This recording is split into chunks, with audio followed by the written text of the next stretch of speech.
Welcome to video on section 4.6 for isosceles, equilateral, and right triangles. Today our objective is to use the properties of isosceles, equilateral, and right triangles. So once again, I just want to reiterate that I hope that while you guys are going through this, you're taking down all of the theorems and practicing all the practice problems that we're going to do today. Let's define base angles and vertex angles. The two base angles are the two adjacent angles to the base. So here we have our base, these are our base angles, and the vertex angles are the angle opposite of the base. So here's our base, here's the angle opposite to the base. The first two theorems that we're going to talk about today are the base angles theorem and the converse of the base angles theorem. So if we have two sides of a triangle that are congruent to each other, then the angles opposite them are congruent. So here we have this isosceles triangle.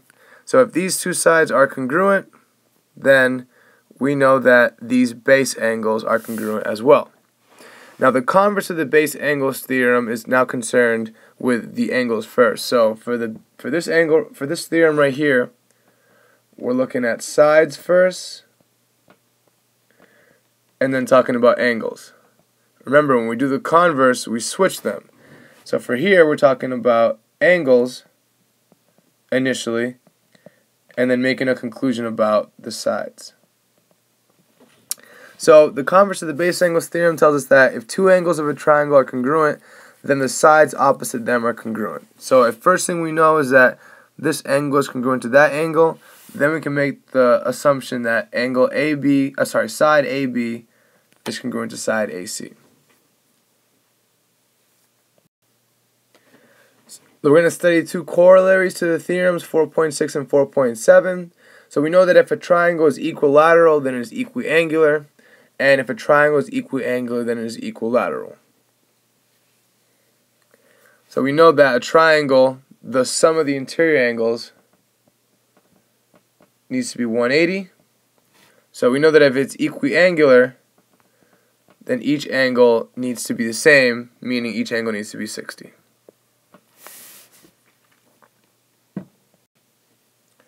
We can now use those corollaries to help us solve these two problems. Like I said, the sum of the interior angles of a triangle are 180 degrees. Now let's look at this triangle. This triangle is clearly equilateral. These three sides are all congruent to each other. Therefore, it's equiangular. So, these 180 degrees will get split evenly between the three angles, meaning that each angle will need to be 60. So if each angle equals 60, we can set up the equation 60 equals 3x. So x equals 20. For these two sides, we know that the lengths of these two have to be congruent. So 6x minus 4 equals 20. Subtract 4 from both sides. 6x equals 24. X equals 4.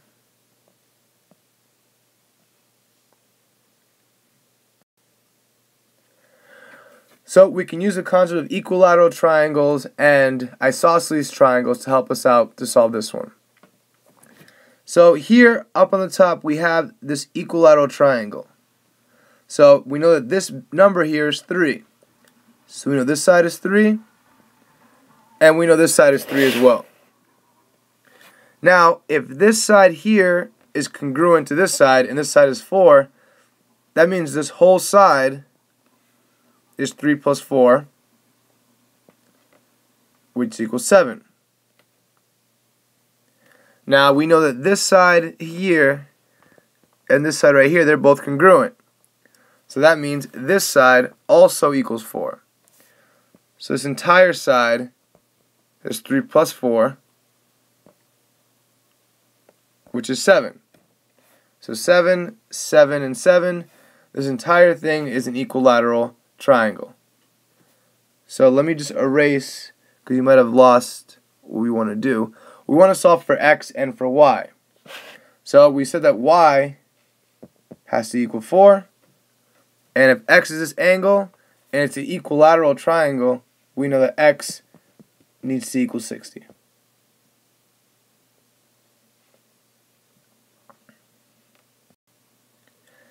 Next theorem we're going to talk about today is the hypotenuse leg congruence theorem. This theorem tells us that if we have an hypotenuse and a leg of a right triangle that are congruent to the hypotenuse and the leg of a second triangle, then the two triangles are congruent. So in this first one we have the hypotenuse AC, which is congruent to the hypotenuse DF. We have a leg BC, which is congruent to a leg EF. And then we have this right angle as well, because they need to be both right triangles if they have an hypotenuse. So if we conclude these two things, we can say that triangle ABC is congruent to DEF. Let's see if we can determine whether we have enough information to prove that the triangles are congruent. Let's explain our answers. So, as I've said before, I think it's really easy, or it makes it easier for you. If you ever have two triangles that are attached to each other, break them up. I think it helps you see any congruencies or similarities that it's difficult to see if they're on top of each other. So when I draw this out, I can see that MN is congruent to PQ. I know that MQ needs to be congruent to MQ, and I have my right angle. So this falls right along with the hypotenuse congruence theorem that we talked about on the previous slide. So yes, we do have enough information here based on the hypotenuse leg congruence theorem.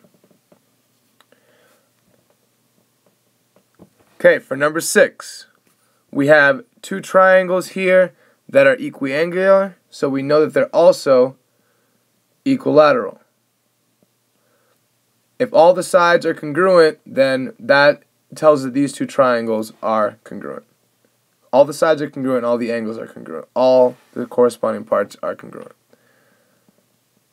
So yes, because they are both equilateral and equiangular.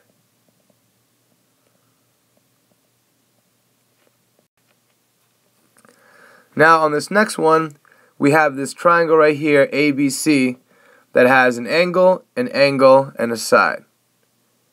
Now, we can make no connections between these two, because although we know that this one could be congruent with the side, we don't know enough about this one about the sides.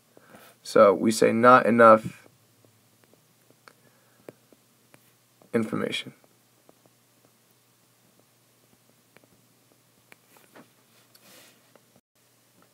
Okay, so let's work on this proof. The first thing I want to do is I want to make a statements and a reasons column. So I have my statements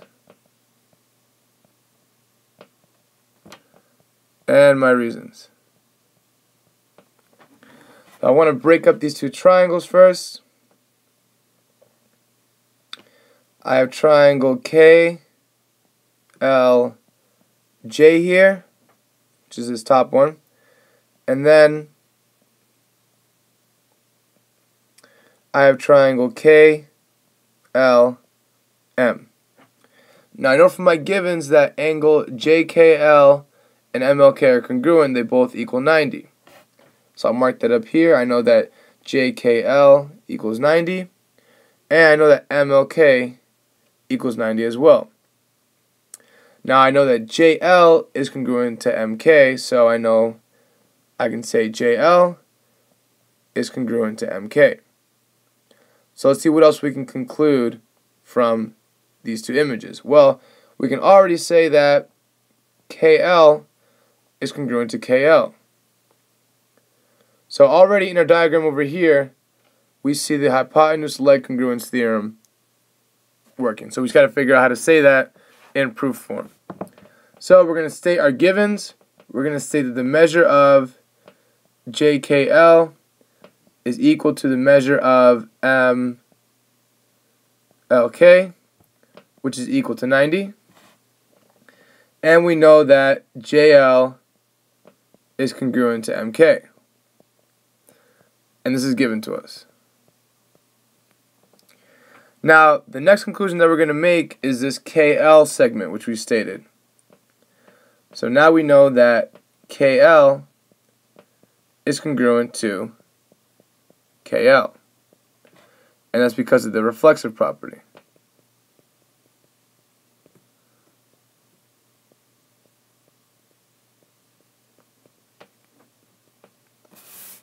So we know the angle, we know hypotenuse, and now we know a leg.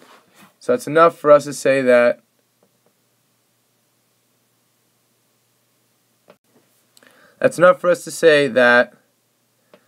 triangle JKL is congruent to triangle MLK.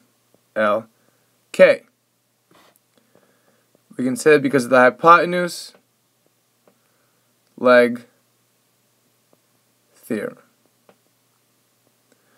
But we're not finished because that's not what we're trying to prove. We're trying to prove that this third segment over here, JK, is congruent to this third part over here, ML. Now, since we've already said these two triangles are congruent, we can say the corresponding parts of congruent triangles are congruent. So we can say that JK is congruent to ML because of the corresponding parts of congruent triangles are congruent.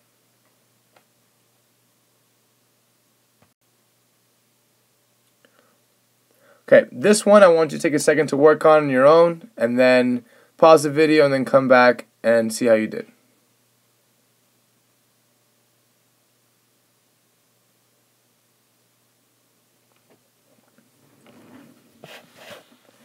Okay, so let's start working on this proof. So we have our statements, and we have our reasons.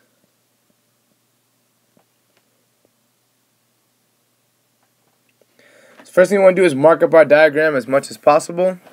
So we know that BC is perpendicular to AD. So let's state that. We know that BC perpendicular to AD, and this is given. So on our diagram we know that BC is going to make a right angle here. And we also know that AB is congruent to DB. And that's marked up on our diagram for us already. So what's the next statement that we can make if we want to prove that these two triangles are congruent? Well, we have to talk about some of the sides. So we've talked about one side already. We have to talk about the angle now. So we want to say that angle BCA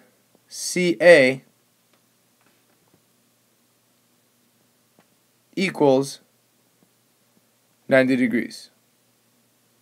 We can either say that or that's the right angle, but we want to talk about the definition of perpendicular lines.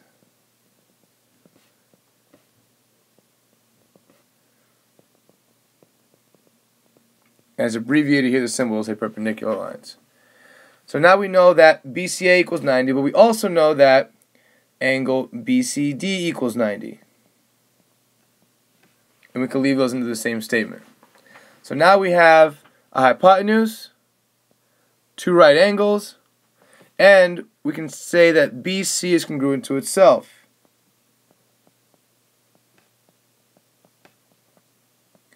Because of the reflexive property.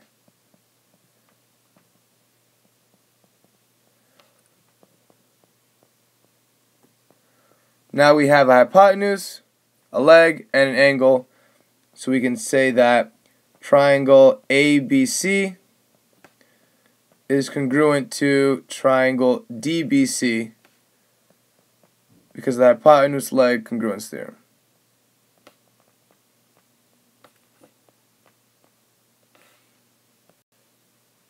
Okay, and that's our section. I will see you in class.